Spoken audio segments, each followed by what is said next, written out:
네, 안녕하십니까. 조대호입니다. 이번 시간 전자계산기 구조 8번째 시간이고요. 기억장치에 대해서 또 송두리째 알아보도록 하죠.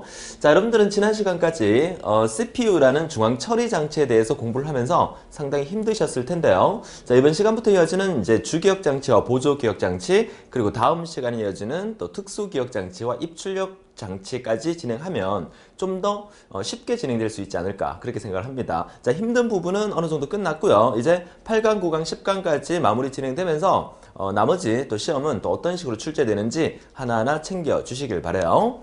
자, 이번 시간 기억장치 종류 중에서 주기억장치와 보조기억장치에 대해서 구체적으로 알아보고 또 시험에는 또 어떤 형태로 문제가 나오는지 체크해 보도록 하죠.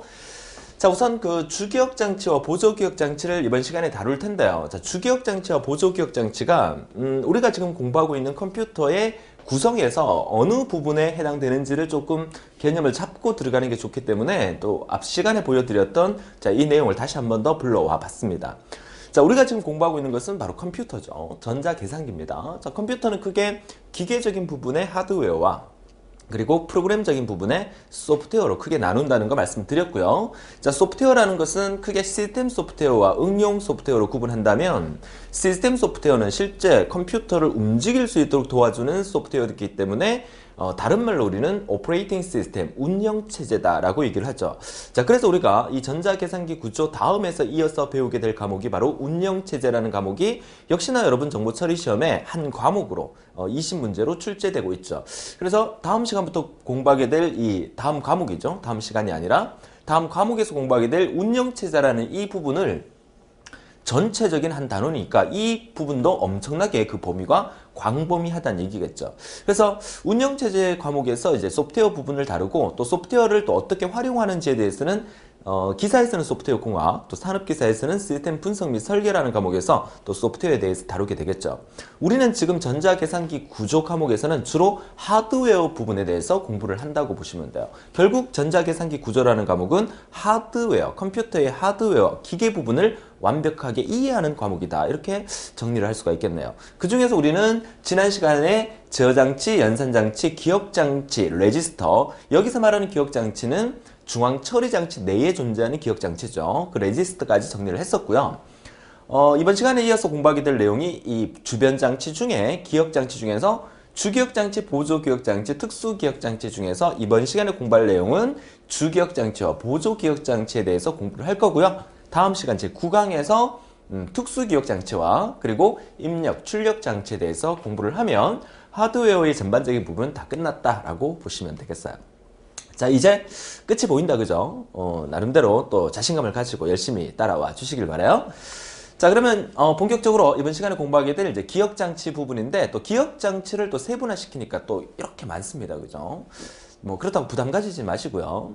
재밌게 한번 정리를 해보도록 하죠. 자, 기억장치라는 얘는 실제로 우리가 지난 시간에 계속해서 공부를 했던 부분이지만 CPU라는 우리 인간의 두뇌 역할을 하는 중앙처리 장치가 기억장치에 있는 저장되어 있는 데이터를 가져오고 또 저장시켜 놓고 가져올 때를 우리가 로드라 그러고 또 기억장치로 보낼 때는 우리가 스토어라는 말을 씁니다. 그래서 로드와 스토어가 이루어지면서 기억장치와 계속해서 커뮤니케이션을 만들어가면서 데이터를 처리하는 그런 과정에 대해서 우리가 공부를 했다면 그러면 도대체 주기억장치, 보조기억장치는 또 어떤 것들이 있는지 한번 보도록 하죠. 자, 주기억장치는 보통은 반도체 기억소자가 있고 그 다음에 과거에 썼었죠. 그러니까 자석의 힘으로 0과 1을 나타내는 기억소자가 있었어요. 그래서 이 자기 부분을 우리가 자기 코어라고 보통 많이 얘기를 하고요. 이 자기 코어는 이제 과거에 썼던 주기억 장치 중에 하나였기 때문에 시험에는 잘 나오지는 않습니다. 만약에 자기 코어가 이따 뒤에서 나오겠지만 자기 코어가 시험에 나온다 그러면 얘는 파괴성 메모리다 라는 정도만 기억하시면 되겠어요. 파괴성 메모리라는 의미의 그 내용은 뭐냐면 그 자기 코어에 기억되어 있는 내용을 읽어오잖아요. 그러니까 읽어오면 그 내용이 지워져 버려요. 일단 가져왔으니까 그 내용은 필요 없다 해서 지워져 버린다. 파괴돼 버린다. 자, 이런 의미에서 이제 파괴성 메모리다 이렇게 얘기를 하고요. 과거에 많이 썼었죠. 그리고 이제 자기 방막 필름 같은 경우에도 과거에 주기억 장치로 많이 썼었어요. 요즘은 반도체 그 기억 장치를 개발해서 쓰고 있기 때문에 반도체 기억 소자 중에서는 램과 롬으로 구분을 하죠. 자, 램이라는 것은 우리 이따 뒤에서 보시게 되겠지만 램의 약자는 랜덤 액세스 메모리예요. 그러니까 랜덤 액세스라는 것은 마구잡이로, 그러니까 순서 없이 내가 원하는 대로 마음대로 가져다 오고 접근할 수 있다는 그런 형태의 메모리고, 리드 온리 메모리의 롬은 오직 읽을 수밖에 없는 메모리예요. 뭐 반대로 생각한다면 램은 읽고 쓸 수 있다, 롬은 읽을 수밖에 없다, 이렇게 기억하시면 되겠죠. 자, 램에는 SRAM과 D램이 있고, 롬에는 마스크롬, P롬, EP롬, EEP롬이 있는데, 구체적으로 다음 페이지에 들어가서 하나 둘 자세히 그 성능이나 특징을 체크해 보도록 할 겁니다. 자, 그래서 이번 시간에 이제 이 주기억 장치에 대한 얘기를 해보고요. 그리고 보조 기억 장치에 다스드 방식과 사스드 방식으로 구분했는데, 요 DASD의 D의 약자는 다이렉트의 약자죠. 다이렉트, 직접 액세스, 접근하는 스토리지, 저장 디바이스 장치다. 그래서 다이렉트 액세스 스토리지 디바이스의 약자고요. SASD의 사스드 이렇게 읽는데요. 사스드의 S 약자는 sequential, 그러니까 순차적으로 액세스하고 스토리지, 저장하는 디바이스다, 이런 의미죠. 그래서 보조 기억 장치는 자기 디스크, 자기 드럼, 또 우리 컴퓨터에 달려있는 하드디스크, 또 과거에 많이 쓰던 플로피 디스크가 전부 다 다스드 방식이라면, 사스드 방식 요즘 많이 쓰고 있지는 않지만 뭐 대형 전산실에서 아직도 이제 대용량 때문에 쓰고 있긴 하지만요, 자기 테이프라는 것은 사스드 방식의 대표적인 거다. 뭐 이 정도 정리하시면서 특수 기억 장치는 다음 시간에 우리가 배우게 될 겁니다. 자, 이번 시간에 이 주기억 장치와 보조 기억 장치 전체를 한번 다뤄볼 건데, 그냥 편한 마음으로, 가벼운 마음으로, 아, 주기억 장치 중에 이런 것들이 있구나. 그래서 지난 시간에 배웠던 CPU와 커뮤니케이션을, 주기억 장치와의 커뮤니케이션을 이렇게 진행했었구나. 그 정도 정리를 하시면 될 것 같네요. 가벼운 마음으로 들여다보도록 하죠. 자, 그러면 이제 기억 장치 중에서 이제 시험에 많이 나오는 부분을 조금 이렇게 피라미드 형식으로 제가 정리를 좀 해봤는데, 자, 이 부분은 뭘 의미하느냐면, 우리가 쓰고 있는 기억 장치의 종류들이 많잖아요. 다음 페이지부터 계속 나오겠지만, 그 기억 장치 중에서 CPU 내에 존재하는 레지스터라는 것도 기억 장치죠. 레지스터의 종류 중에서 우리가 앞에서 배웠던 플립플롭 같은 경우에는 한 비트를 기억할 수 있는 기억 소자예요. 그러니까 지난 시간에 공부했던 뭐 제어 장치에 속하는 프로그램 카운트라든지 연산 장치에 속하는 어큐뮬레이터라는 누산기라든지 이런 것들도 전부 다 레지스터의 일종이니까 CPU 내에 존재하는 기억 장치이기 때문에 기억 장치의 속도 중에서 가장 빠르다는 거죠. 그러니까 레지스터라는 게 속도가 가장 빠르고, 그 다음에 우리가 연관 기억 장치라고 하는데 이따 뒤에서 나올 겁니다. Associate Memory라고 하죠. 연관 기억 장치가 레지스터 다음으로 그 속도가 빠르고요. 그 다음에 캐시 기억 장치, 캐시 메모리, 그 다음에 주기억 장치, 보조 기억 장치 순으로 그 속도의 빠른 순서대로 이렇게 나열했다고 보시면 돼요. 근데 이렇게 피라미드 모양으로 이렇게 그린 이유는 기억 용량은 아래쪽이 더 커요. 그죠? 그래서 화살표를 보면 아래쪽으로 내려올수록 대용량이고 속도는 좀 느립니다. 그리고 가격도 용량 단위로 계산하면 저가입니다. 근데 위쪽으로 올라갈수록 용량은 적지만 가격도 높고 속도도 엄청나게 빠르다는 거죠. 시험 문제에서 이렇게 나온 적이 있죠. 다음 중 기억 장치의 종류 중에서 속도가 가장 빠른 순으로 나열한 것은, 해서 이렇게 순서대로, 속도가 느린 순으로 나열한 것은 해서 속도대로. 그래서 이 순서대로 이제 시험에 나온 적이 몇 번 있었기 때문에 피라미드 모양으로 그려서 개념을 정리해 드리게 됩니다. 자, 여러분들은 우선 이 레지스터라는 것은 우리가 어디에 존재하는 거죠? 이 레지스터라는 얘는 CPU 내에 존재하는 기억 장치죠. 그죠? 자, 이 연관 기억 장치도 마찬가지로 봤을 때 우리가 실제로 지난 시간까지 공부했던 내용은 CPU라는 얘와 주기억 장치 사이에 이렇게 커뮤니케이션을 하면서 데이터를 보냈다가 받아왔다가 찾았다가 이렇게 명령을 내렸잖아요. 그런데 CPU라는 얘와 주기억 장치의 속도 차이를 비교해보면 그 속도 차이는 엄청나게 차이가 납니다. CPU의 속도는 엄청나게 빠른 반면에 CPU에 비하면 주기억 장치의 속도는 엄청나게 느려요.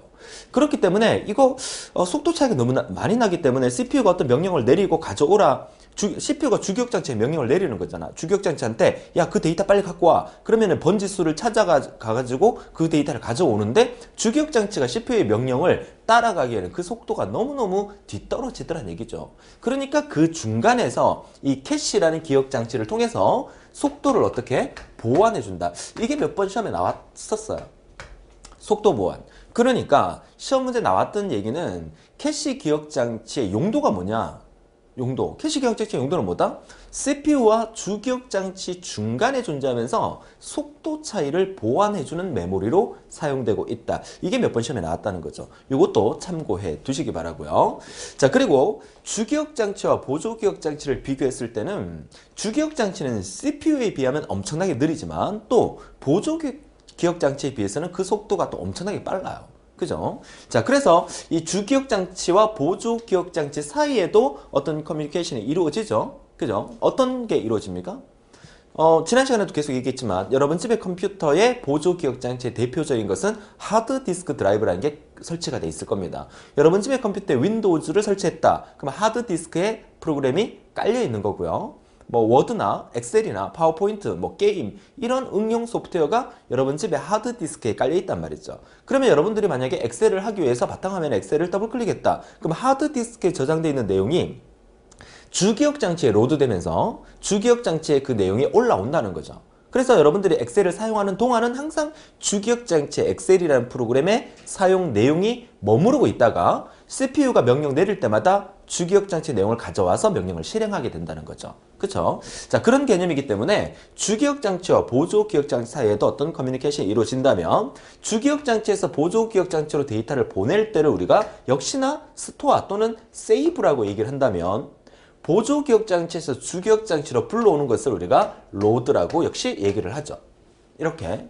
근데 보통은 여러분들이 컴퓨터에 워드나 엑셀을 이렇게 다루다가 디스크, 그러니까 하드디스크에 저장하거나 뭐 여러분 들고 다니는 뭐 USB나 SD 메모리에 저장할 때 세이브 한다는 말을 쓰잖아요. 그쵸? 그래서 주기억장치에서 보조기억장치로 저장할 때는 세이브라는 용어를 더 많이 쓰고요.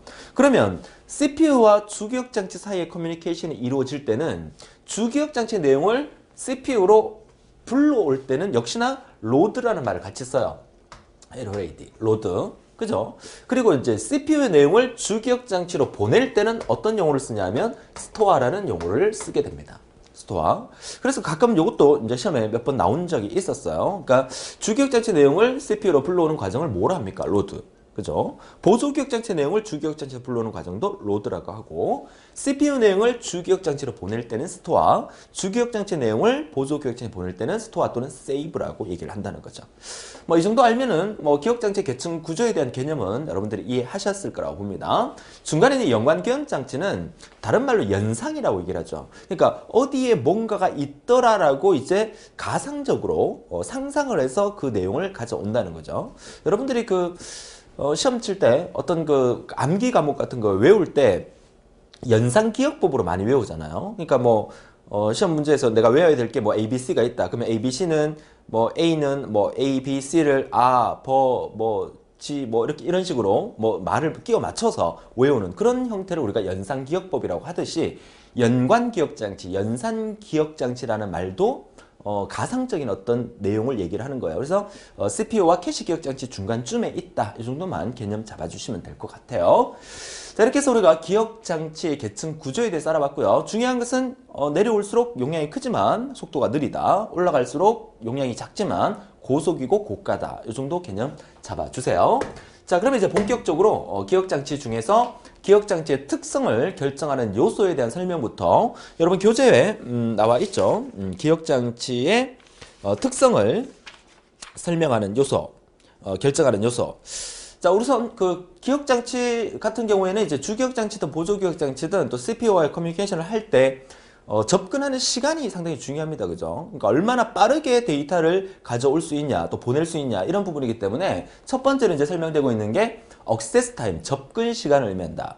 접근 시간, 액세스 타임. 그러면 기본적으로 우리가 접근 시간이라고 하는 얘기는 어떤 부분을 얘기하냐면 탐색 시간이라고 있어요. seek time. 그리고 대기 시간이고 있어요. return time. 그 다음에 전송 시간. 이 세 개를 합쳐서 우리는 접근 시간, 액세스 타임이라고 부른다는 거예요. 요거 단답형으로 문제가 한번 나왔었어요. 기본적으로 접근 시간에 포함되는 내용이 아닌 것은 1번 탐색 시간, 2번 대기 시간, 3번 전송 시간. 물론 영어로 나왔었습니다. 영어로. 그러니까 밑줄 쳐 두시고요. 접근 시간은 seek time이라는 탐색 시간과 latency time이라는 대기 시간, 그리고 transmission time이라는 전송 시간 세 가지가 모여서 하나의 접근 시간, 액세스 타임이 된다는 사실. 그죠? 따로 별표 하나 해 두시고요.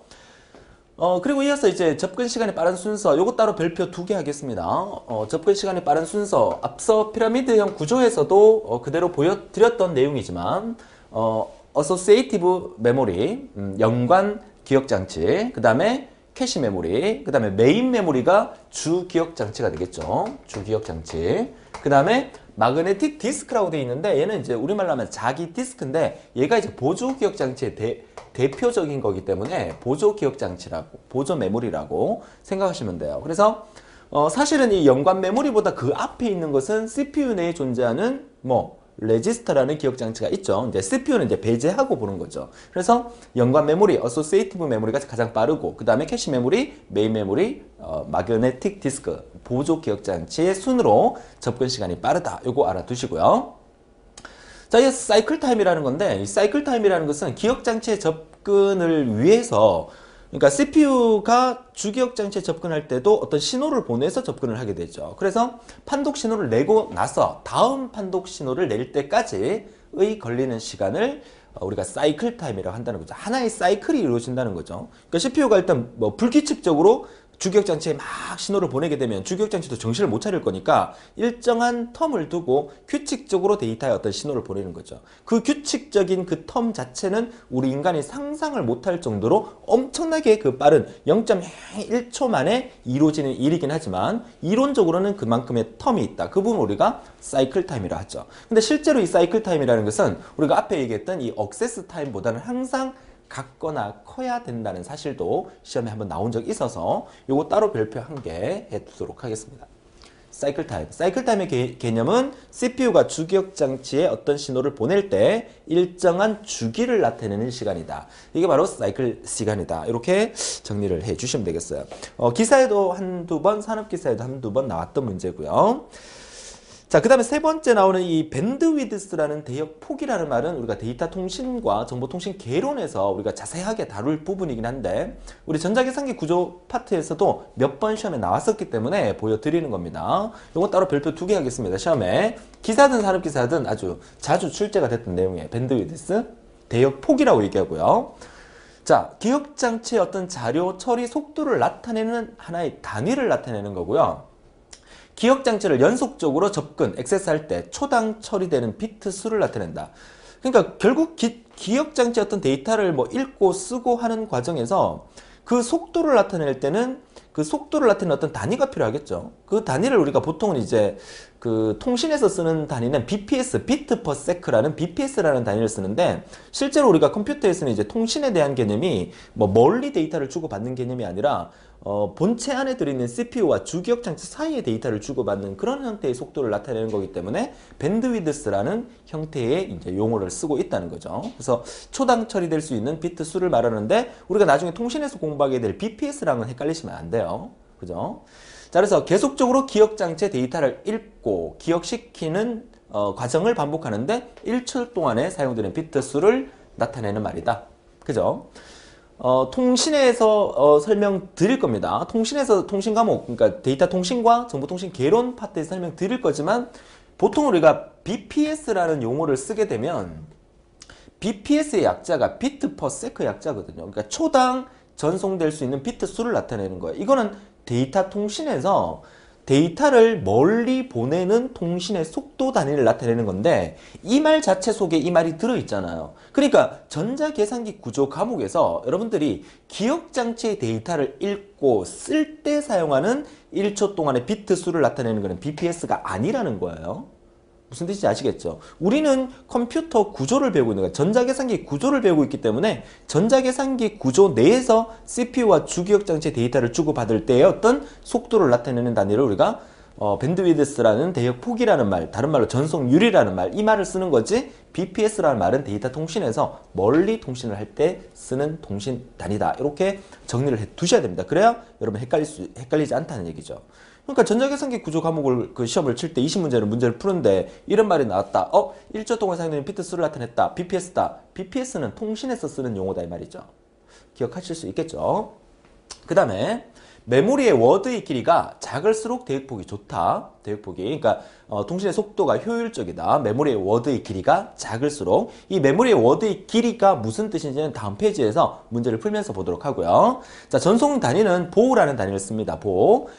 보호라는 단위 자체는 이제 BPS라는 단위랑 똑같은 말이긴 한데 대신에 1초당 전송 가능한 비트 수인데 한 신호가 한 비트 단위로 전송될 때는 보호와 BPS가 똑같지만 한 신호가 한 비트 단위가 아니고 한 비트당 신호가 여러 개라면 보호와 BPS의 단위는 틀리게 됩니다. 여기서 말하는 것은 데이터가 이제 CPU와 주기억장 사이의 데이터를 주고받을 때는 항상 한 비트가 한 신호 단위로 움직이기 때문에 여기서는 보호와 BPS는 동일하다라고 말씀을 드릴 수도 있어요. 그렇죠? 물론 이 부분에 대해서는 여러분들이 데이터 통신, 정보통신 개론에서 다시 한번 자세하게 배우게 될 거니까 그때 가서 한번 더 정리하도록 하죠.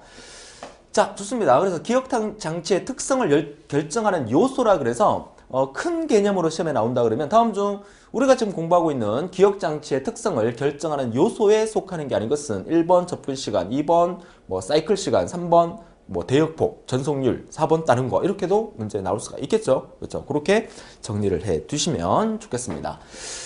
자, 그리고 이어서 아래쪽에 조금 내려가 보시면 이제 기억 장치의 구분이라는 부분이 나오죠. 여러분 교재에 자, 기억장치의 구분은 여러 가지 형태로 이제 구분을 할 수가 있는데 이제 첫 번째로 나오는 게 내용을 어떻게 보존하느냐의 여부에 따라서 크게 두 가지로 구분한다는 얘기예요.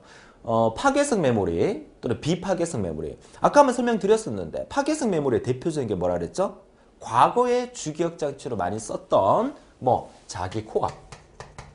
자기 코어라는 기억장치는 과거에 요즘은 전부 다 반도체 메모리를 쓰고 있기 때문에 자기 코어를 거의 쓰지 않습니다만은 과거에 반도체 메모리가 나오기 전에는 주기억 장치로 자기 코어를 많이 썼어요. 자기 코어의 가장 큰 특징은 파괴성 메모리다.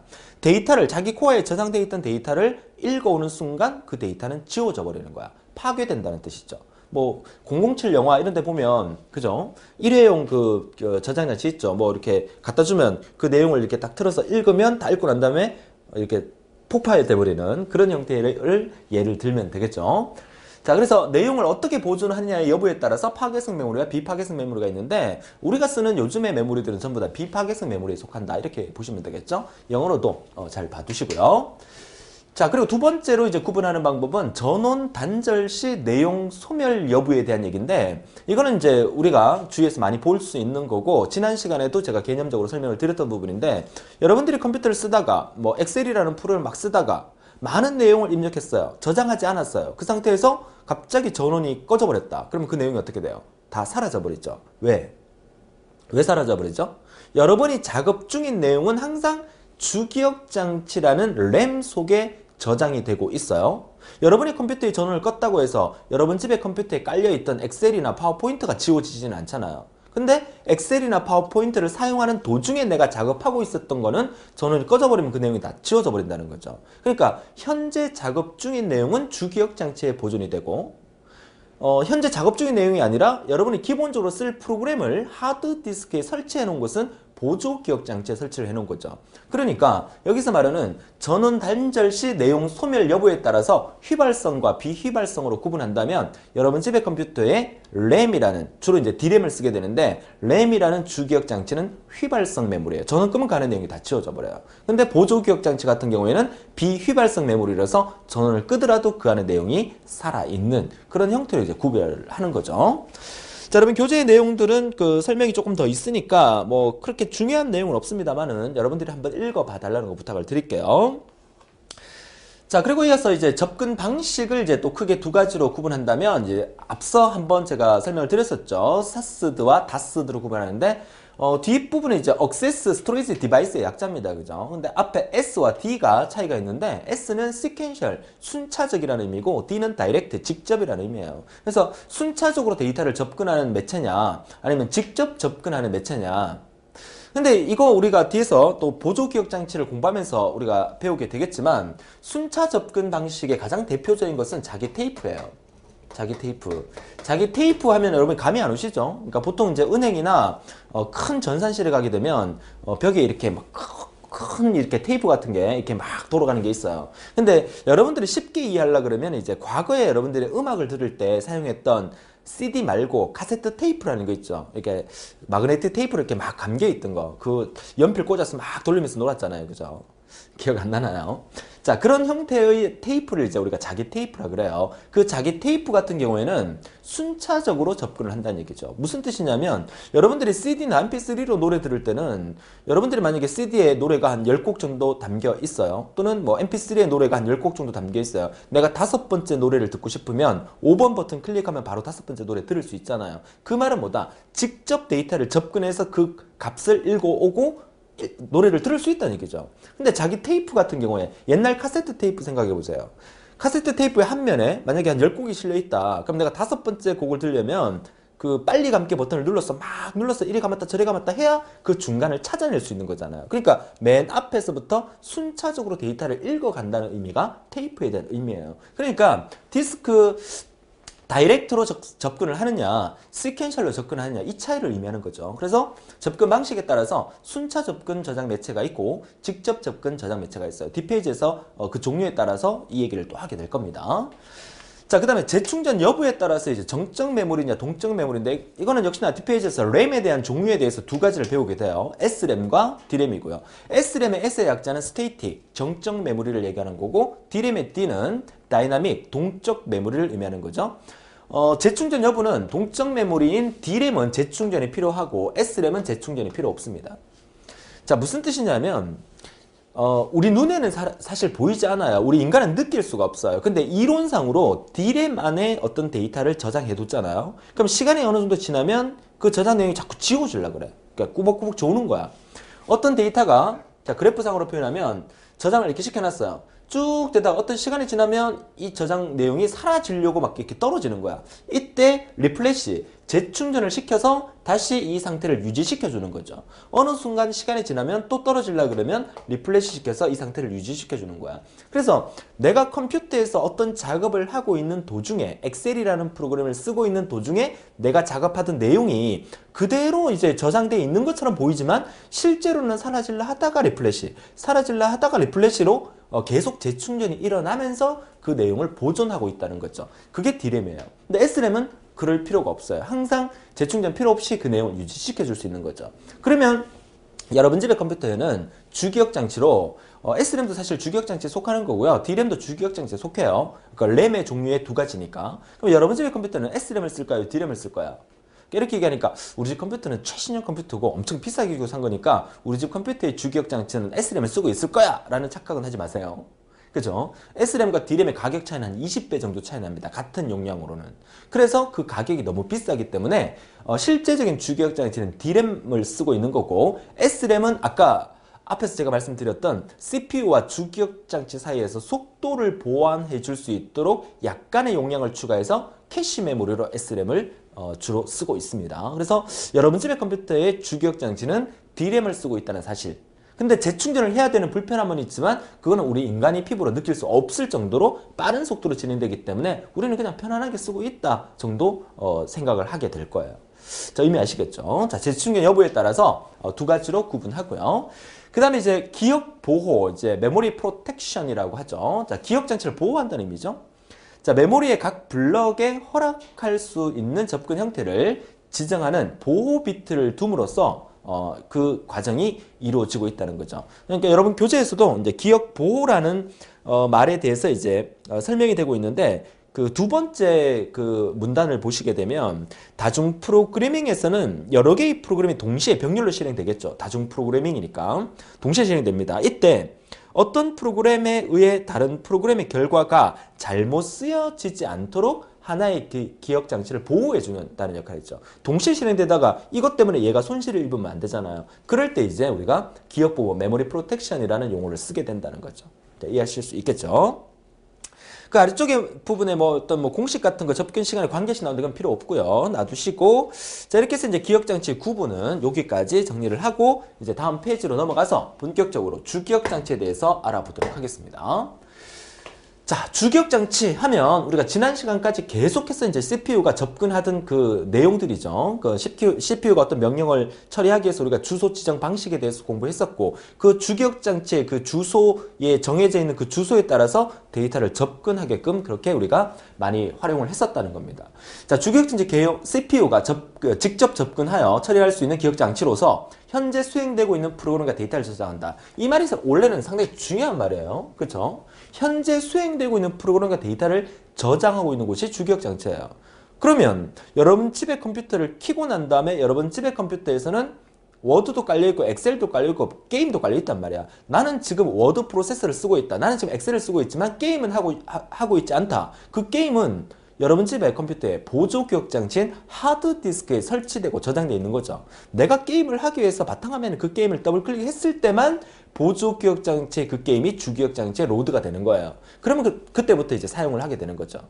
자, 그런 개념이에요. 그래서 주기억장치는 현재 수행되고 있는 프로그램과 데이터를 저장하고 있는 거고, 전원을 꺼버리면 주기억장치 내용은 모두 다 사라진다는 거예요. 한 가지 여러분 집에 컴퓨터의 그 사용 팁을 설명을 드리면, 컴퓨터는 한 번씩 껐다 켜줘야 됩니다. 왜냐? 컴퓨터를 한번 켜고 난 다음에 하루, 이틀, 3일 계속 쓰게 되면 주기억장치는 계속 바쁠 거 아니에요. 그죠? 근데 어느 순간 컴퓨터를 한번 끄게 되면 주기억자 내용을 한꺼번에 싹 다 지워줍니다. 그죠? 그리고 다시 부팅시키게 되면 주기억장치가 그나마 좀 쉼을 주는 거죠. 그죠? 다 비어있는 상태에서 새롭게 일 처리를 시작하게 되겠죠. 물론 집에 컴퓨터의 주기억장치 용량이 좀 작다면 뭐 키고 몇 개의 프로그램만 띄우면 금방 주기억장치를 다 써버리겠지만, 계속 나중에 우리가 운영체제 때 그 내용을 배우게 될 겁니다. 기억장치의 데이터가 꽉 찼을 경우에 어떻게 한다? 지금 현재 쓰고 있지 않는 내용을 빼서 현재 쓰고 있는 내용을 넣었다가 또 이 내용을 쓰고 싶으면 다시 얘를 빼고 얘를 넣었다가 이 과정을 계속 반복하는 거죠. 그러니까 여러분 집의 컴퓨터의 주기억장치 용량이 작다면 이 과정이 너무 많이 일어나니까 컴퓨터의 속도가 느려질 수밖에 없어요. 그래서 컴퓨터의 속도를 빠르게 하는 방법은 첫 번째는 뭐겠어요? 그쵸? 두뇌 역할하는 CPU를 좋은 걸 쓰면 돼요. 그쵸? CPU를 좋은 걸 쓰는 것도 쓰는 거지만 주기억장치의 용량을 늘려주면 컴퓨터의 속도는 훨씬 더 빨라진다는 거죠. 이해할 수 있겠습니까? 물론 느리고 싶죠. 그죠? 하드웨어적으로 기계를 주기억장치 몇 개 더 사다가 꽂아서 느리고 싶은데 또 가격도 만만치 않으니까 또 그러기는 또 쉽지는 않습니다. 그죠? 자, 아무튼 주기억장치 개요는 이렇습니다. 자, 주기억장치의 성능을 좌우하는 요소는 당연히 기억 용량, 방금 제가 설명을 드렸던 거죠. 주기억장 용량만 크면 돼요. 크면 되고, 또 기억 사이클 타임이 짧을수록 좋겠고, 기억 액세스 폭, 이게 이제 그 밴드위드스, 아까 앞에 설명드린 거죠. 전송률을 나타내는 거죠. 이런 것들이 좋으면 주기억장치의 성능이 좋다, 이렇게 얘기를 할 수가 있겠죠. 그죠? 자, 주기억장치의 밴드위드스 또 한번 나오네요. 자, 하드웨어의 특성상 주기억장치가 제공할 수 있는 정보 전달 능력의 한계다. 일종의 데이터 전달 속도를 나타내는 어떤 단위다. 단위의 이름은 보호라는 단위를 쓴다. 뭐 이런 것들 앞에 이제 설명을 드렸고요. 자, 그러면 이런 주기억장치의 개념을 우리가 이해했다면 주기억장치의 종류, 그러면 여러분들은 롬과 램을 먼저 생각하시면 돼요. 근데 사실 롬이라는 얘는 여러분 집에 컴퓨터에 쓰는 주기억장치로 활용되는 건 아니에요. 근데 이론상으로는 주기억장치에 롬을 포함시키기도 하기 때문에 롬이라는 얘기를 먼저 드리려고 합니다. 자, 롬의 약자는 리드 온리 메모리의 약자죠. 오직 읽을 수밖에 없는 메모리예요. 또 뒷페이지에서 램이 나오겠지만 램의 약자는 랜덤 액세스 메모리예요. 마구잡이로 접근할 수 있는 메모리다. 지 마음대로 읽고 쓸 수 있다 이 말이죠. 근데 롬은 읽을 수밖에 없어요. 그래서 롬은 비휘발성 메모리를 씁니다. 비휘발성 메모리 뭡니까? 휘발성이라는 말은 전원을 끄면 가는 내용이 다 지워져 버리잖아요. 그쵸? 비휘발성은 전원을 끄더라도 그 내용이 남아 있어요. 다음 페이지에서 나오는 램 같은 경우에는 휘발성 메모리예요. 전원을 끄면 가는 내용이 다 지워져요. 롬은 그렇지 않습니다. 그래서 마이크로 프로그램을 저장하는 제어 메모리로는 주로 롬 메모리를 쓰게 된다. 이건 아마 지난 시간에 약간 언급됐던 것 같아요. 그래서 실제 주기억 장치라기보다는 기본 입출력 시스템이라는 바이오스, 그리고 자가 진단 프로그램인 포스트 같은 이런 변경 가능성이 없는 시스템 소프트를 주로 기억하는 공간을 우리가 롬이라 합니다. 그래서 여러분 집에 컴퓨터를 사실 그렇잖아요. 왜? 컴퓨터를 껐어요. 그죠? 컴퓨터를 껐어요. 그리고 한 이틀 있다가 컴퓨터를 켰어요. 그러면은 컴퓨터를 켜는 순간 여러분 집에 컴퓨터에는 뭐가 나오죠? 그 시계 나오잖아요. 컴퓨터 그 바탕화면에 우측 하단에 보면 시계 나오잖아요. 그 시계가 만약에 컴퓨터에서 그 시간을 기억할 수 있는 공간이 없다면 컴퓨터를 껐으니까 전원이 꺼졌으니까 내일 모레 되면 시간이 멈춰 있을 거 아니에요. 근데 언제든지 키더라도 오늘의 시간에 나와 있다는 것은 컴퓨터에 뭔가 있겠죠. 저장하고 있는 것이. 그렇죠. 그 시스템적인 내용이 롬에 기록이 돼 있는 거고, 그러면 전원을 끄면 전기가 전혀 들어가지 않고 있는데 어떻게 시계가 작동할 수 있을까? 여러분 집에 컴퓨터를 들여다보면 그 수은 건전지라고 동그란 건전지가 하나 이렇게 메인보드에 박혀 있어요. 그러니까 그 부분이 이제 그 기억 기능을 계속 살려주는 역할을 하게 있는 거죠. 간단한 시스템 프로그램이나 또 시간 같은 거를 기억할 수 있는 부분. 이해할 수가 있겠죠. 그래서 롬이라는 것은 중요한 것은 시스템적인 어떤 소프트웨어를 기억시키는데 사용하고 있다. 이 얘기가 중요하고요. 롬의 종류는 이렇게 마스크롬, P롬, EP롬, EEP롬 네 가지가 이제 기본적인 건데 최근 들어서는 시험에 잘 나오진 않습니다만은 키워드 몇 개만 줄쳐두세요. 마스크롬은 제조회사라는 말 있죠. 줄쳐두세요. 제조회사. 그러니까 결국 이 마스크롬이라는 것은 제조회사에서 처음 롬을 만들 때 그 안에 어떤 내용을 담아두는 거예요. 그죠? 그게 마스크롬이고, 롬이라는 자체가 읽고 쓸 수 없기 때문에, 그러니까 읽을 수밖에 없고 쓸 수 없기 때문에 제조회사에서 미리 내용을 기억해 놓고 그 다음부터 사용자는 읽기만 해서 사용만 하고 있다. 그런 의미겠죠? 자, P롬은 사용자가 단 1회, 단 한 번 기록시킬 수 있어요. 여러분 그 CDR이라는 그 공CD 있잖아요. 그 공CD 같은 경우는 한 번 기록하고 나면 그 다음부터 기록 못 하잖아요. 그런 의미라고 보시면 되죠. P롬은 사용자가 단 1회 기록하고 그 다음부터는 읽을 수밖에 없게 되는 거. 자, EP롬은 읽고 쓸 수 있어요. 근데 읽고 난 다음에 쓴다는 얘기는 그 안에 내용을 지운다는 얘기죠. 그러니까 지울 때 뭘로 지우냐면 자외선을 이용해서 지웁니다. 자외선. 그래서 자외선을 어떻게 이용해서 지우는지에 대해서는 우리가 몰라도 되고, EEP롬은 자외선을 이용해서 그 안에 데이터를 지웠다가 쓸 수 있는 그런 형태를 의미하는 거고요. EEP롬은 어떤 전기적인 충격을 주죠. 전기적인 어떤 힘을 이용해서 데이터를 읽고 쓸 수 있게 만들어주는 거예요. 이게 키워드니까 여러분들은 그 부분에다 줄 맞춰두면 되겠어요. 마스크롬은 반도체 공장에서 직접 내용이 기입된다는 말 있죠. 그 다음에 P롬은 사용자가 한 번만 이란 말 있고요. EP롬은 이제 자외선을 이용하여 지울 수 있다는 말. EEP롬이라는 것은 전기적인 방법을 이용하여 지웠다 쓸 수 있다는 그 부분만 키워드로 밑줄 쳐두고 눈여겨봐 두시길 바라요. 최근에는 시험에 잘 안 나오고 있어요. 산업기사에서는 종종 나오기도 해요. 자, 그 다음에 이어서 다음 페이지로 넘어가 보도록 할까요? 자, 다음 페이지 가면 자, 이 그 주기억장 종류 중에서 앞 페이지에서 우리가 롬을 다뤘다면 이제 다음 페이지에 램에 대한 부분을 우리가 보도록 하죠. 램은 랜덤 액세스 메모리로서 마음대로 읽고 쓸 수가 있어요. 근데 램의 특징 중에 하나는 휘발성 메모리라는 거. 휘발성 메모리라는 말 자체가 뭐다? 막 쓰고 있다가 전원이 꺼지면 그 안에 내용이 싹 다 지워진다는 거. 실제 우리가 쓰고 있는 주기억장치로 사용되는 거고요. 자유롭게 읽고 쓸 수 있는 기억장치고, 램의 종류는 크게 D램과 S램 두 가지가 있는데 실제 여러분 집에 컴퓨터에 쓰는 램은 D램이지 S램은 아닙니다. 아시겠죠? 자, D램과 S램을 비교를 해놨어요. D램의 D는 다이나믹해서 동적 램을 의미하는 거고, S램의 S는 스테이틱해서 정적 램을 의미하는 거예요. 일단 이렇게 생각하세요. D램과 S램을 비교할 때 둘 중에 어느 게 더 좋으냐? S램이 훨씬 더 좋습니다. 근데 둘 중에 어느 걸 더 많이 쓰느냐? D램을 더 많이 써요. 왜? 가격이 싸기 때문에. 그죠? 뭐 좋은 걸 쓸 수 있으면 좋겠지만, 그렇다고 해서 여러분 집에 뭐 돈이 많아서 나는 컴퓨터 무조건 난 램은 S램을 쓸 거야. 그렇다고 해서 S램을 쓸 수 있는 건 아니에요. 그래서 컴퓨터 개발자들이 S램은 가격 자체가 너무 비싸고 또 속도는 빠르지만 D램으로 쓰기에는 너무 아까우니까 캐시 메모리로 주로 쓰고 있다는 거. 이런 것들이 특징으로 시험으로 나올 수가 있겠죠. 일반적으로 여러분 집에 쓰는 주기억 장치로는 D램을 쓰고 S램은 캐시 메모리로 주로 쓴다는 거. 캐시 메모리가 뭐라고요? 캐시 메모리가 뭐라고요? CPU와 주기억 장치 사이에서 속도를 보완해주는 메모리가 캐시 메모리입니다. 기억해 주시고요. 우리가 지난 시간에 배웠던 플립플롭 형태로 이제 구성이 되어 있고요. 플립플롭 소자로 구성되어 있고, 얘는 콘덴서라는 걸로 구성이 되어 있어요. 콘덴서가 뭔지는 몰라도 돼요. 그러니까 콘덴서로 구성이 되어 있다는 것만 알아두시면 되고, 특징은 여러분 읽어보시면 되고요. 전력 소모, 뭐 적분 속도, 얘는 느리고, 그러니까 전부 다 얘가 좋다는 의미니까 비교하면 뭐 크게 뭐 비교할 수 있는 자체가 어려운 건 없을 거예요. 그죠? 비싸니까 뭐 고가니까 집적도는 낮을 거고요. 속도는 빠를 거고 전력 소모도 많겠죠. 그죠? 비싼 거니까. 자, 이런 형태로 이제 정리를 해 두시면 되겠어요. 자, 그래서 이제 주기억장치의 종류를 우리가 앞 페이지에서 롬이라는 거 배웠죠? 또 이번 페이지에서 램이라는 거 이제 정리를 간단하게 했어요. 그리고 과거에 많이 쓰던 주기억장치가 이 자기 코어라는 거. 아까 얘기했었죠. 자기 코어의 가장 큰 특징은 뭐다? 파괴성 메모리라는 거. 그죠? 그래서 파괴성 메모리로서 자기의 전류 방향에 따라서 1 또는 0의 값을 가진다. 여기서 이제 전류 방향에 따라라는 말을 제가 노란색으로 칠해놓은 이유가 과거에 이거 시험에 나왔었어요.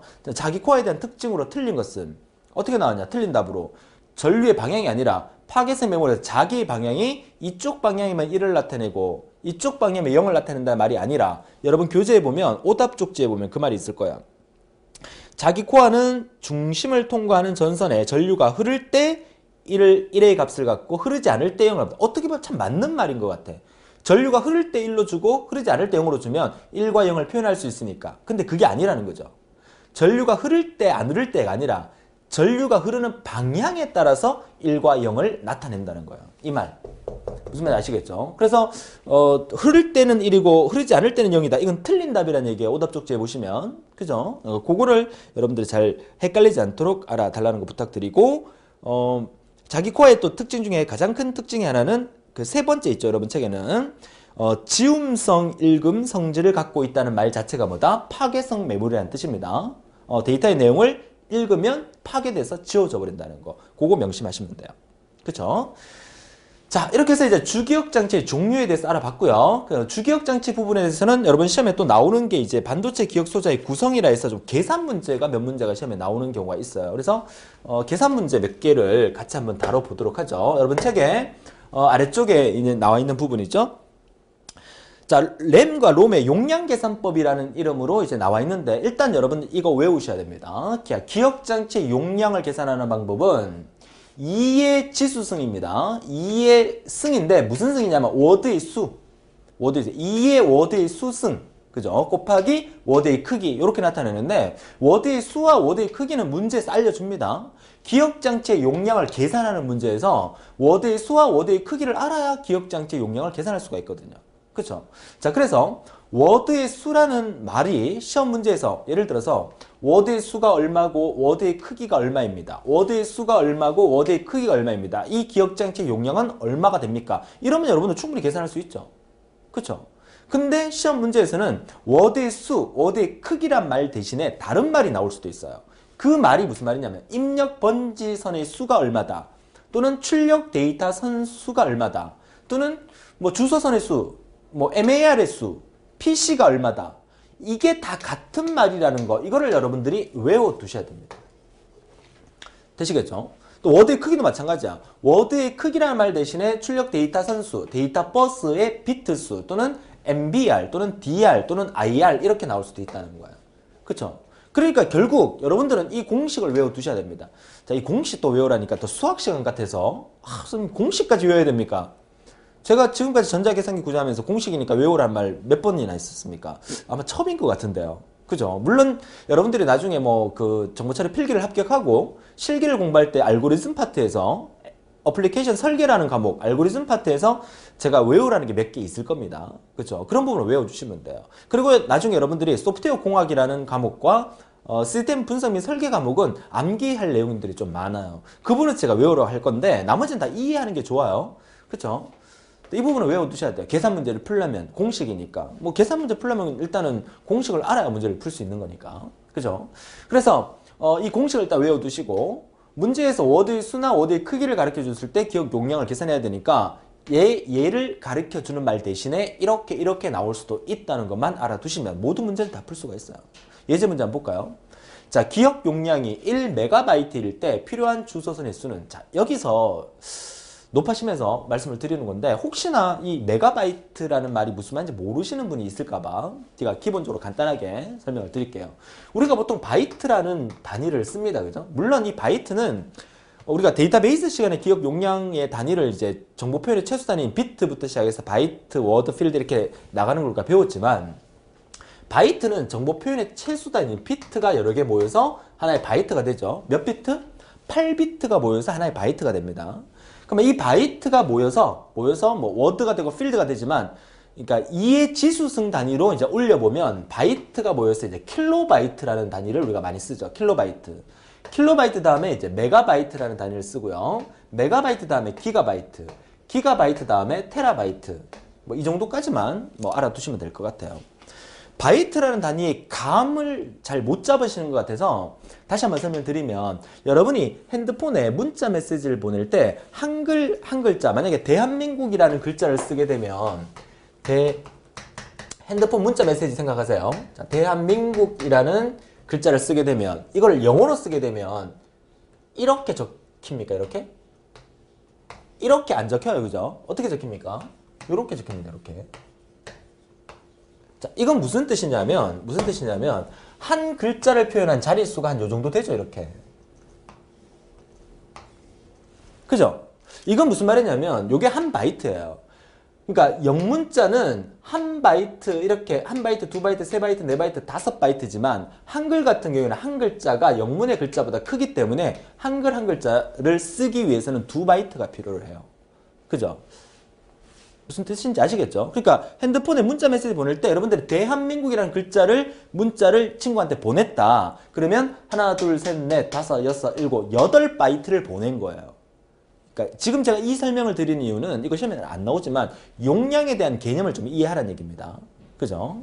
그러면은 만약에 여러분들이 집에 컴퓨터에서 문서를 하나 작성했어. 그렇죠? 워드로 문서를 하나 작성했어. 작성하면 저장하게 되면 용량이 나오죠. 그 파일 탐색기나 내 컴퓨터에 들어가서 그 파일을 선택하면 그 파일의 용량이 나와요. 용량을 보니까 뭐 몇 킬로바이트, 뭐 20킬로바이트, 뭐 10킬로바이트 이렇게 용량이 나와 있을 거예요. 그죠? 아, 그 용량의 개념이 이 정도의 용량이 되는구나 라는 개념을 이해하시면 돼요.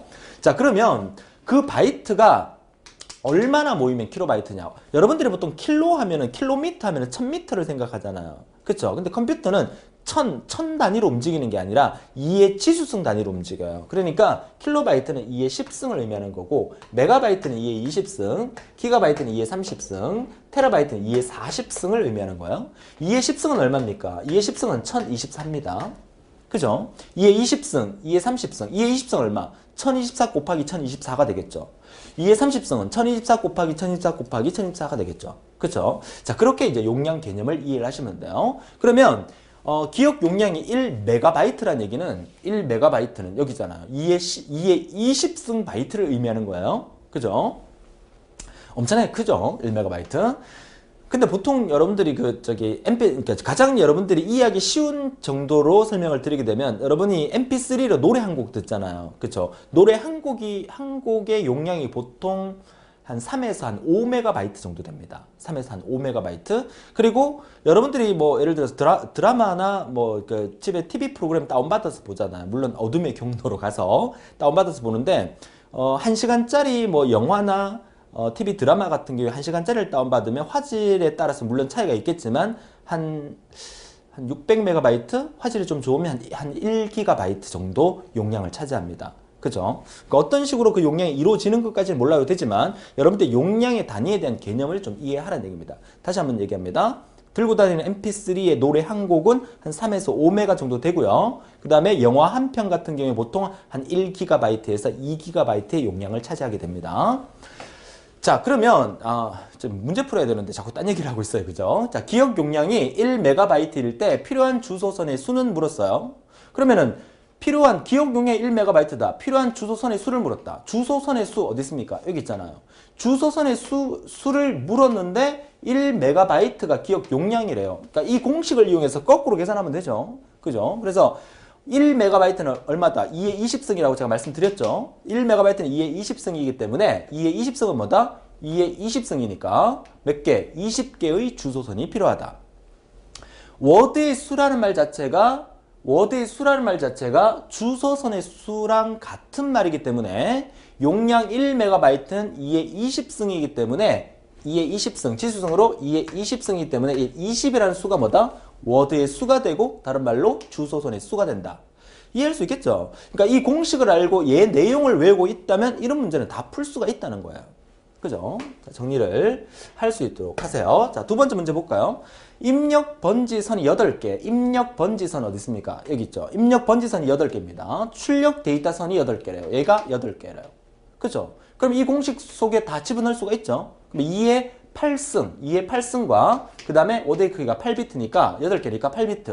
그러니까 이걸 쓰게 되면 2의 8승 곱하기 8 이런 형태로 나와질 수가 있죠. 2의 8승은 얼마입니까? 2의 8승이 얼마인지 생각이 안 나면 2를 8번 곱해 보셔야 됩니다. 물론 우리는 전자계산기 구조에서 우리가 침법 배울 때 자릿수가 1, 2, 4, 8, 16, 32, 64, 128, 256, 512, 1024.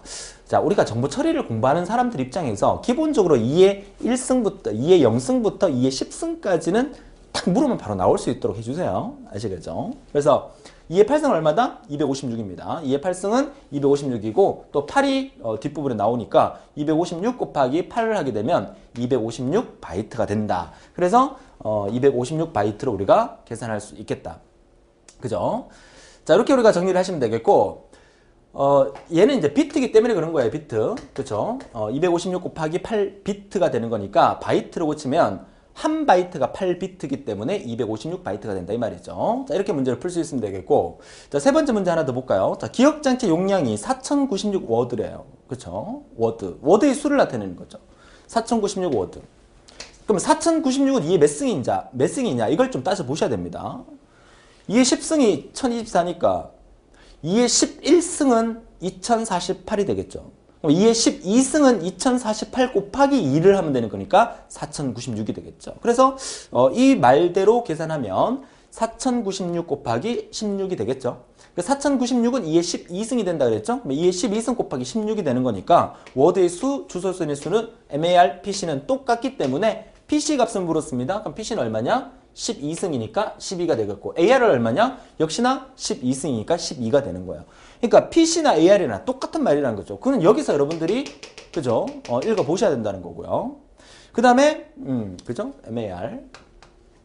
그 다음에 워드의 길이가 16비트이고 워드의 크기가 역시 DR이라는 의미니까 뒤에 나와 있는 이 16이라는 게 DR로 정답이 된다는 의미겠죠. 그래서 공식과 이 내용만 알면 모든 문제를 다 풀 수 있다. 자, 여러분 책 다음 페이지에 문제가 조금 더 있는데요. 다 풀 수는 없고요. 몇 문제, 두세 문제만 더 풀어보도록 하죠. 역시나 이 공식 알아두셔야 되고. 자, 메인 메모리 용량이 1024K 곱하기 24비트입니다. 얘는 1024K입니다. 1024K라는 얘기는 1024에다가 곱하기 2의 10승을 한 번 더 하라는 얘기예요. 그죠? 자, 그래서 풀이하게 되면 1024K는 2의 10승이죠. 2의 10승. 그래서 2의 10승 곱하기 2의 10승입니다.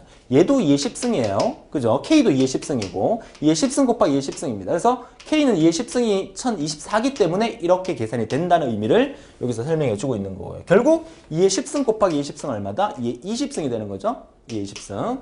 그래서 문제에서는 MAR과 MBR의 길이는 각각 얼마인가? 그래서 AR은 역시 20이 되겠고 MBR은 24가 그대로 나타나게 되는 거죠. 뒤에 있는 요게 MBR에 해당되는 거니까. 공식 알면 그대로 쉽게 풀 수가 있는 거고요. 자, 그 다음 문제. 컴퓨터 메모리 용량이 16K 곱하기 32비트라면, 자, 16K. 그럼 16K를 또 어떻게 계산하느냐? 이게 가장 중요하겠죠. 얘는 MBR로 그대로 사용을 하면 되니까, 얘는 뒤에 거 그대로 이렇게 답을 처리하면 돼요. 그러면 16K라는 얘기니까 16K는 뭐다? 16 곱하기 2의 10승이라는 얘기죠.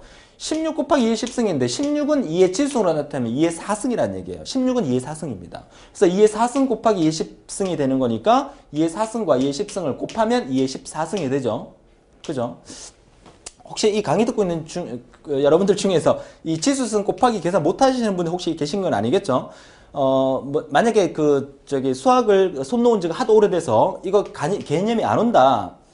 그냥 생각하세요. 그죠? 2의 지수승, 2의 4승 곱하기 2의 10승 하면 곱하기 나오면 지수승끼리 더하면 되죠. 2의 14승이 되는 거고 2의 10승 나누기 2의 4승 하면 나누기일 경우에는 지수승끼리 빼주면 되죠. 그러니까 2의 6승이 된다. 몰랐더라도 지금 알면 돼요. 그죠? 지금 빨리 기억하고 넘어가시면 되겠어요. 자, 세 번째 문제. 가로 세로의 각각이 약 32개로 구성된 코어 플랜을 이런 어려운 말은 신경 안 쓰셔도 돼요. 숫자만 들여다보시면 돼요. 16장 겹쳐서 한 기억장치의 기억 용량은 몇 K냐? 몇 K 워드냐? 그래서 코어는 한 개의 워드를 구성하는 비트 수만큼 코어 플랜을 겹쳐 쌓는다. 그래서 즉 16장이 되기 때문에 16비트가 1워드를 나타내는 말이에요. 그래서 가로 세로 각 32개이기 때문에 32 곱하기 31을 하면 1024. 1024는 킬로바이트로 나타내면 1킬로바이트가 되는 거죠. 그래서 이렇게 정답이 처리가 되면 돼요. 자, 그 외에 나머지 같이 안 풀어본 문제는 여러분 직접 한번 요 공식에 맞춰서 한번 해보시고 안 되면 뭐 게시판을 통해서라도 질문을 해주시면 되겠고 나중에 뒤에 체크 문제 풀 때 한 번 더 관련된 문제를 또 풀어드리도록 하겠습니다. 자, 기억장치 용량 계산하는 예제에 대해서 몇 문제 풀어봤고요. 이제 이번 시간 마지막으로 이제 보조 기억장치에 대해서 정리를 하고 마치도록 할 텐데요. 자, 보조 기억장치의 대표적인 게 바로 자기 테이프라고 앞서 계속 말씀을 드렸었죠. 자, 우선 그 자기 테이프의 형태에 대한 그림을 제가 갖고 왔는데 여러분 교재에도 이 그림이 아마 있을 겁니다. 자, 여러분들이 자기 테이프를 이해하는데 가장 좋은 방법은 그 과거에 노래를 듣던 카세트 테이프 생각하시면 된다 그랬었죠. 카세트 테이프 모양은 이제 이렇게 생겼잖아요. 그죠? 혹시나 나이가 너무 젊어서 젊었을 때부터 mp3나 cd로만 음악 들었기 때문에 카세트 테이프를 모른다 하면 제가 좀 할 말은 없지만 그죠? 이렇게 생긴 거 있어요. 그러니까 이렇게 해서 플라스틱 케이스 안에 이 테이프가 들어있잖아요. 얘를 쭉 다 뺐어요. 빼서 쫙 이렇게 나열했어요. 그쵸? 쫙 나열하면 아마 어릴 때 그런 장난을 한번 쳐보셨을 거예요. 쭉 나열하면 이렇게 길게 나열되어 있는 거야. 그러면 맨 앞쪽에 이렇게 보면은 투명한 부분이 있어요. 이쪽은 까맣게 되어 있는데 맨 앞쪽과 맨 뒤쪽 보면 투명한 부분이 있어요. 투명한 부분에 보면 이렇게 빨간색으로 이렇게 나와 있는 부분이 있어요. 빨간색. 이렇게. 그죠? 자, 이 부분을 우리가 뭐라 부르냐면 이 테이프 전체의 시작점이다. 얘는 끝점이다. 이렇게 나타내면서 얘를 뭐라 부르냐면 beginning of tape 이렇게 불러요. BOT. beginning of tape. 테이프의 시작점이다. 얘는 우리가 뭐라 부르냐면 EOT라고 불러요. EOT. end of tape. 테이프의 끝점이다. 이렇게 얘기합니다. 메모해 두세요. 여러분 책에는 없으니까. 그렇죠? 맨 앞부분에 BOT와 맨 끝부분에 EOT가 있어요. 그리고 여러분 눈에는 안 보입니다. 눈에는 안 보이는데 자세히 보면 트랙도 존재합니다. 이런 식으로 선이 이렇게 있어요. 선이 이렇게 많이 있어요. 이걸 우리가 뭐라 부르냐면 트랙이라고 불러요. 트랙이라고 부릅니다. 영어로 쓰면 TRACK. 자, 트랙이라고 불러요. 자, 트랙들도 있습니다. 그리고 트랙들도 있는 반면에 이렇게 칸으로 이렇게 쫙 구분되어 있어요. 우리 눈에는 안 보입니다. 이 강의 들었다고 해서 집에 카세트 막 꺼내갖고 이렇게 들여다보지는 마세요. 눈에는 안 보입니다. 자, 이렇게 존재를 하는데 한 칸에 우리는 각각 뭐가 들어있냐면 레코드가 들어있어요. 레코드 1, 레코드 2, 뭐 레코드 1, 레코드 2 이렇게 레코드가 다 들어있단 말이죠. 자, 우리가 데이터베이스 시간에 배웠는데 정보를 표현하는 단위 중에서 밑에다 한번 적어볼게요. 정보 표현의 최소 단위를 우리가 비트라고 그러고 비트가 8개 모여서 바이트 8개 모여서 자, 비트가 8개 모여서 하나의 바이트가 되는데요. 자, 비트가 모여서 바이트가 되죠. 바이트가 모여서 뭐가 됩니까? 워드가 되죠. 워드가 모여서 우리는 뭐라 부르죠? 필드가 되고 필드가 모여서 우리는 레코드가 됩니다. 레코드가 모여서 우리는 파일이 되고요. 파일이 모여서 우리는 데이터베이스 DB가 됩니다. 이거 데이터베이스 시간에 우리가 공부한 거예요. 그죠? 근데 이 레코드를 제가 데이터베이스 시간에 어떻게 설명드렸냐면 레코드는 크게 두 가지로 구분하는데 하나는 논리 레코드로 구분하고 하나는 물리 레코드로 구분한다고 말씀드렸고 물리 레코드를 다른 말로 블럭이라고도 표현을 한다. 그래서 물리 레코드 다른 말로 블럭이라고 하니까 논리 레코드를 우리가 기본적으로 뭐라 부른다? 흔히들 그냥 레코드라고 부른다. 그래서 레코드가 모여서 블럭이 된다 이렇게 표현한 책도 있다고 말씀드렸어요. 다시 정리하면 정보의 표현 단위 최소 단위가 비트고요. 비트가 모여서 바이트, 바이트가 모여서 워드, 필드, 레코드 파일 데이터베이스인데 어떤 책에서는 레코드 파일 데이터베이스가 아니라 레코드 블럭 파일 데이터베이스 이렇게도 표현한다는 거죠. 원래 레코드에는 논리 레코드와 물리 레코드 구분하기 때문에 무슨 말인지 이해하셨죠? 자, 그러니까 여기 보시면 자기 테이프에는 논리 레코드가 이렇게 막 모여 있단 말이죠. 논리 레코드가 모여 있는데 이 논리 레코드와 논리 레코드 사이에 다른 색깔로 표현해 볼까요? 자, 논리 레코드와 논리 레코드 사이에 뭐가 존재하면 이 사이에 뭐가 존재하면 인터 레코드 갭이라는 게 존재해요. 인터 레코드 갭, IRG라고 하죠. 인터 레코드 갭. 요거는 레코드와 레코드 사이에는 IRG예요. 그런데 여기서 레코드와 레코드 사이에 IRG지만 이거 전체와 이거 전체 사이에는 뭐가 필요하다? IBG가 필요한 거죠. 이 IBG의 약자는 인터 블럭 갭이거든요. 그러니까 논리 레코드가 모여서 하나의 뭐가 돼? 블럭이 된다는 거죠. 그러니까 논리 레코드 여러 개가 모여서 하나의 블럭이 되니까 블럭과 블럭 사이의 갭을 인터 블럭 갭에서 IBG라 하고 논리 레코드와 논리 레코드 사이, 이 사이에는 뭐가 존재한다? IRG가 존재한다는 거죠. 인터 레코드 갭이라고. 이해하셨습니까? 자, 그 용어들에 대해서 여러분 책에 따로 이제 설명이 돼 있는 부분은 밑에 IBG라는 말은 있죠. 그쵸? 근데 IRG라는 말은 우리 책에 없는 것 같으니까 따로 하나 적어 놓으세요. 그죠? IRG라는 게 뭡니까? 인터 레코드 갭. 여기서 말하는 이 레코드는 논리 레코드를 의미하는 거예요. 그러니까 논리 레코드와 논리 레코드 사이에는 IRG라는 인터 레코드 갭이 있고, 논리 레코드가 여러 개 모인 것을 블럭이라고 부르니까 블럭과 블럭 사이에는 IBG라는 인터 블럭 갭이라는 게 있다. 요거 차이점 알 수 있으면 좋겠습니다. 자, 지금 우리는 뭘 배우고 있습니까? 보조 기억장치 중에서 자기 테이프라는 부분을 우리가 뜯어보고 있는 중이에요. 그죠? 분석해보고 있는 중이에요. 자, 정리가 되셨죠? 자, 그러면 이제 구체적으로 이 자기 테이프의 특징들을 보면 사스드 방식이다, 시퀀셜이다, 테이프는 순차 처리 방식이라 했죠. 노래를 들을 때 중간에 5번째 곡을 들으려면 처음부터 막 순서대로 뒤져야 돼요. 그죠? 불편함이 있었죠. 그래서 요즘은 자기 테이프, 그러니까 카세트 테이프로 노래 안 듣고 MP3나 CD로 노래 듣는 거잖아요. 그쵸? CD도 요즘은 거의 무거워서 커서 안 들고 다니죠. MP3 아니면 스마트폰으로 다 들을 수 있으니까. 그죠? 자, 대용량이라는 게 특징이고요. 대용량. 그래서 많은 데이터를 보관하는 그 은행이나 어떤 큰 기업에서 주로 데이터 저장용으로 많이 쓰게 되겠죠. 자, 블록 팩터라는 말 시험에 종종 나왔었어요. 블록 팩터는 공식으로서 블록 크기 나누기 논리 레코드의 개수를 하게 되면 블록 팩터를 구할 수 있다. 자, 여러분 책에서도 블록 팩터에서 예제 문제가 밑에 하나 나와 있죠. 간단한 예제입니다. 보시게 되면 자기 테이프의 레코드 크기가 80자로서 블록 크기가 2400자일 경우에 블록 팩터는 얼마인가? 2400 나누기 80 하면 되죠. 이 공식을 외워야 됩니까? 뭐 굳이 안 외워도 될 것 같아. 숫자 이렇게 두 개 나오면 뭐 가나다라 중에서 만약에 80 곱하기 2400을 하잖아요. 그럼 80 곱하기 2400 하면은 몇십만 이렇게 나오겠죠. 가나다라 중에서 몇십만이 그 가나다라에 보기에 있는 경우는 잘 없어요. 이렇게 짧은 숫자가 있겠죠. 그럼 나누면 딱 나오니까 바로 찍어주시면 돼요. 그쵸? 자, 그런 의미고. 스테이징이라는 용어가 여러분 책에 맨 마지막에 나와 있죠. 이제 기사에서 한두 번 나왔고 산업기사에서 한두 번 나왔던 용어인데 한번 정도만 읽어봐 주세요. 그래서 묶어놓고 별표 1개 해놓으세요. 요거 잊을만하면 한번 나오니까 이제 좀 어려운 용어니까 나오면 또 틀리면 안 되니까. 그러니까 내용 읽어보면 그렇게 어려운 내용은 아니에요. 나중에 우리가 운영체제에서 한 번 더 이 용어가 튀어나올 겁니다. 페이지 폴트라는 얘기가 세 번째 문단에서 보면 기억장치 가상기억 체계에서 페이지 폴트가 발생하면 희생을 결정해서 보조 기억장치 이전 위치에 기억시키고 새로운 어떤 데이터를, 말이 좀 빠졌는데 새로운 데이터를 이전 희생된 페이지가 있던 곳으로 다시 위치시킨다. 우리가 운영체제를 공부할 때, 운영체제 과목에서 공부할 때 페이지 폴트라는 현상이 생긴다는 것은 데이터를 저장하려고 하는데 주기억장치에 저장할 공간이 없는 거야. 그러면 그 데이터를 다시 가져와야 되니까 없는 데이터를 찾아와서 가져와야 되니까 페이지 폴더가 발생하고 가져오면 기존에 있던 거 하나를 버리고 새로운 데이터를 넣고 이런 과정이 있어요. 그 과정 우리가 운영체제에서 배울 건데 그때 이제 한번 용어가 스테이지라는 용어가 한번 나오게 될 겁니다. 지금 한번 읽어봐 두세요.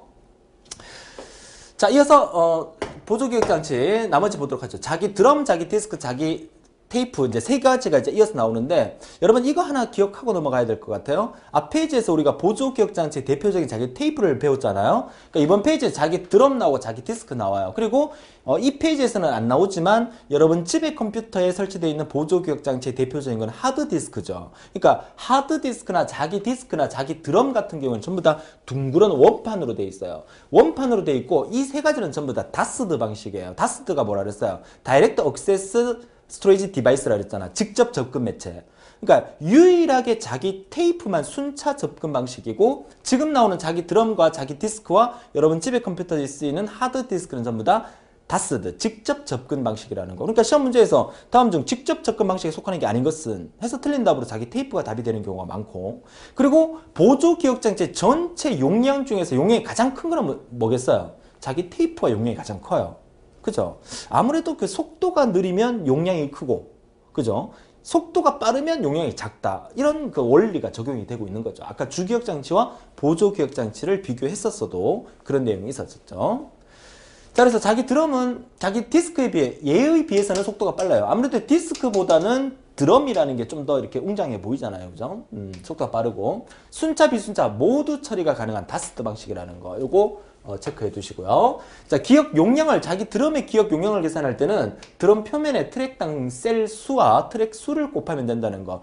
자주 나오는 문제는 아니니까 체크해 두시고요. 문제 나온다면 이렇게 나오겠죠. 5000개의 셀로 30개의 트랙으로 되어 있다. 뭐 5000 곱하기 30 하면 되니까 단위가 몇 개의 비트냐 물었으니까 15만 비트다. 뭐 이렇게만 계산하면 되니까 크게 어려움은 없으실 거고요. 자, 자기 디스크 보면 디스크는 용량이 큽니다. 그죠? 접근 속도가 빠릅니다. 물론 자기 테이프나 자기 드럼에 비해서는 용량이 적습니다. 그죠? 근데 기본적으로 보조 기억장 중에서 용량이 큰 편입니다. 역시 순차, 비순차 모두 가능한 다스트 방식이고요. 자기 디스크는 가상 메모리로 사용할 수 있다. 가상 메모리라는 거는요, 버추얼 메모리라고 얘기를 하는데, 여러분들이 집에 쓰는 주기억장치와 보조기억장치의 차이점은 주기억장치는 용량이 작은 반면에 그 속도가 엄청나게 빠르고 CPU와 커뮤니케이션 할 때 주기억장치 쓴다 그랬었죠. 근데 보조기억장치는 용량이 엄청 크기 때문에 항상 남아 돌아요. 여러분 집에 컴퓨터에 하드디스크 한번 찾아보세요. 하드디스크에 남은 용량 엄청나게 많아요. 근데 주기억장치는 늘 부족해요. 그러니까 보조기억장치의 남은 용량의 일부분을 조금 떼다가 주기억장치처럼 사용하는 메모리를 우리가 가상 메모리를 하거든요. 그러니까 자기 디스크나 하드디스크는 가상 메모리로 활용할 수 있다는 의미예요. 자, 그런 의미고요. 자, 자기 디스크의 구성 요소는 디스크 형태니까, 원판 디스크 형태니까 뭐 읽고 쓰기 헤드 필요할 거고요. 디스크 있어야 되겠고, 액세스 암이라는 것은 디스크 원판을 이렇게 읽을 때 이렇게 헤드가 이렇게 날아갈 때 이 헤드를 지탱해주고 있는 팔, 그죠? 이걸 우리가 액세스 암이라 하죠. 시험 문제에서 여러분 오답 쪽지에도 나와 있겠지만 실린더라는 게 자기 디스크에 사용된 용어긴 합니다. 근데 물리적 구성 요소가 아니라 논리적 의미이기 때문에 틀린 답을 한번 나왔다는 거죠. 그 오답 쪽지 오른쪽에 보시면 있죠. 자기 디스크의 구성 요소에 속하는 게 아닌 것은 해서 틀린 답으로 실린더라는 말이 한번 나온 적이 있어요. 그죠? 실린더는 물리적이 아니라 논리적인 구성이기 때문에 구성 요소에 포함을 안 시킨다는 거죠. 그 다음에 접근 시간은 시크 타임, 그리고 로테이셔널 딜레이 타임, 늦어지는 타임이죠. 그 다음에 트랜스미션, 전송 시간, 아까 앞에서 한번 나왔던 거고요. 자기 디스크의 디스크 용량 한번 봐두세요. 이거 옛날에 많이 나왔던 건데 최근에는 잘 나오고 있지는 않습니다. 트랙 수와 섹터 수와 섹터당 바이트 수, 섹터당 바이트 수는 기본적으로 512바이트이긴 한데 요거는 시험 문제에서 가르쳐 줄 겁니다. 요건 가르쳐 줄 거고, 섹터 수가 얼마고 섹터 수가 얼마고 트랙 수가 얼마일 때 면수는 안 가르쳐 줍니다. 왜냐? 자기 디스크는 무조건 이 두 면이에요. 그렇죠? 세 면짜리 없고 네 면짜리 없어요. 그러니까 이거는 면수는 안 가르쳐 줘요. 그러니까 시험 문제에서 트랙 수가 예를 들어서 10이고 섹터 수가 10이에요. 섹터당 바이트 수가 510이에요. 그럼 자기 디스크 용량은 얼마입니까? 물었을 때 이거 곱하기 이거 하면 되는데, 양면이란 거 생각 안 하고 이거 곱해서 답을 찍으면 안 되죠. 반드시 앞에 면수가 두 면이라 2를 같이 곱해줘야 된다는 사실 기억하시면 되고요.